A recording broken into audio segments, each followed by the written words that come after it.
Halo semuanya, jumpa lagi dengan saya Chandra Jangan Serapin Tekno di segmen Ngelas Bareng Sadap, segmen baru dari kami yang akan membahas tentang gonjang-ganjing teknologi.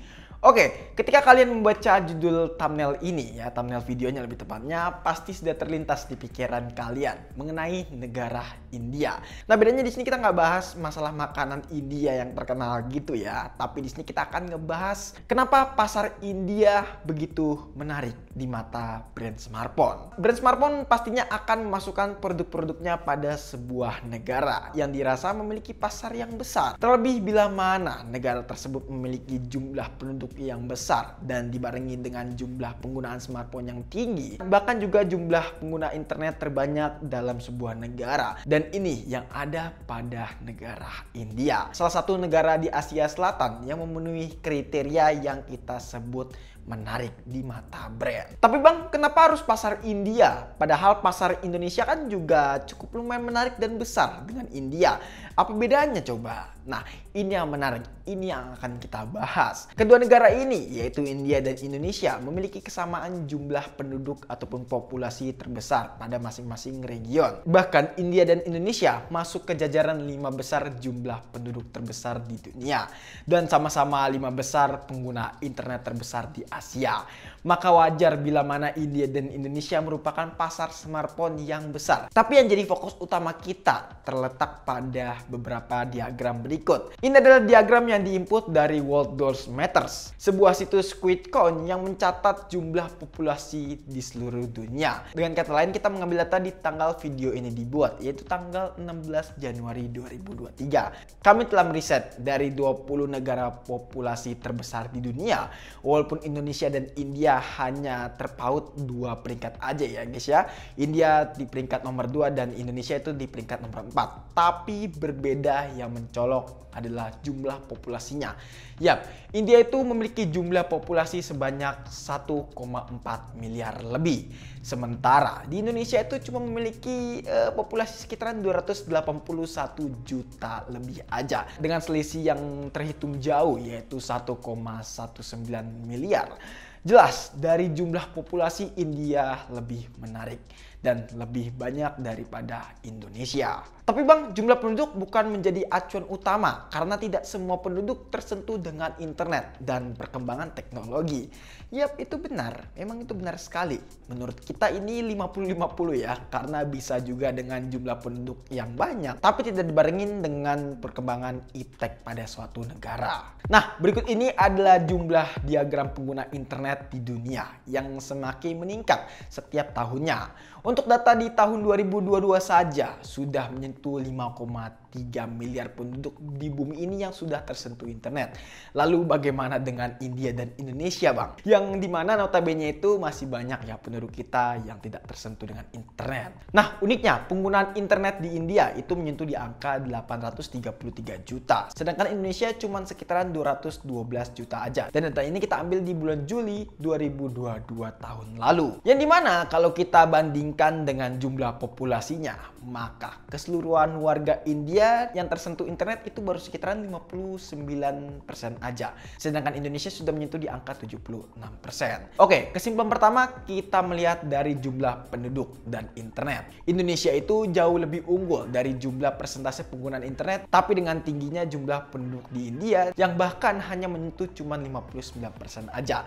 Maka dari itu, peluang pasar bagi sebuah brand masih sangat luas dan ini menjadi sangat menarik di mata sebuah brand. Apalagi kita tahu sendiri nih ya, regulasi di India itu tidak seketat di Indonesia.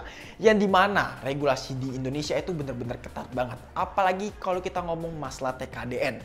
Bagi antusias smartphone ataupun gadget sudah pada tahulah apa itu TKDN. Nah, dengan adanya TKDN pada suatu negara, maka akan melibatkan beberapa komponen dan bagian yang harus dibuat di dalam negara dengan hitungan persentase yang telah diatur dalam undang-undang yang berlaku. Memang adanya TKDN ini sangatlah bermanfaat banget untuk mendorong industri dalam suatu negara. Apalagi kalau misalkan kita ngomongin ekonomi. Ketika adanya TKDN, maka ekonomi di Indonesia bakalan jauh lebih berkembang ketimbang tidak adanya TKDN. Namun dengan tindakan TKDN seperti ini yang cukup lumayan susah di Indonesia, ada beberapa brand ataupun perusahaan yang kurang suka dengan kebijakan tersebut.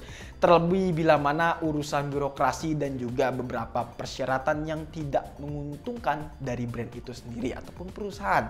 Karena mereka juga memikirkan untuk diri mereka sendiri juga ya. Gak cuma negara itu aja. Apalagi ternyata dalam suatu negara yang menerapkan aturan tersebut, pasar mereka itu kurang laku. Bisa jadi daripada mereka memasukkan beberapa produk yang kedepannya itu bisa kurang laku ataupun minus dalam perusahaan, mereka lebih memilih untuk tidak memasuki produk tersebut ataupun tetap memasuki produk tersebut tapi dengan spesifikasi yang diturunkan atau istilahnya itu nerf. Hal ini yang terjadi pada Realme 10 Pro Plus yang kemarin baru launching di Indonesia, yang dimana memiliki perbedaan yang sangat mencolok pada spesifikasi prosesor. Untuk versi China dan India itu menggunakan Dimensity 1080, sedangkan untuk pasar Indonesia itu ditenagai dengan Dimensity 920. Selain SoC-nya yang di nerf, untuk harganya pun juga kelihatan jauh lebih mahal di pasar Indonesia ketimbang di pasar India dan China. Sebenarnya hal ini sudah menggambarkan bahwasanya di Indonesia dengan harga yang lebih mahal tapi spesifikasinya justru lebih rendah, dan faktor ini akan menjadi faktor ketiga mengapa pasar smartphone India itu lebih ramah daripada pasar di Indonesia, yaitu daya jual beli masyarakat ya.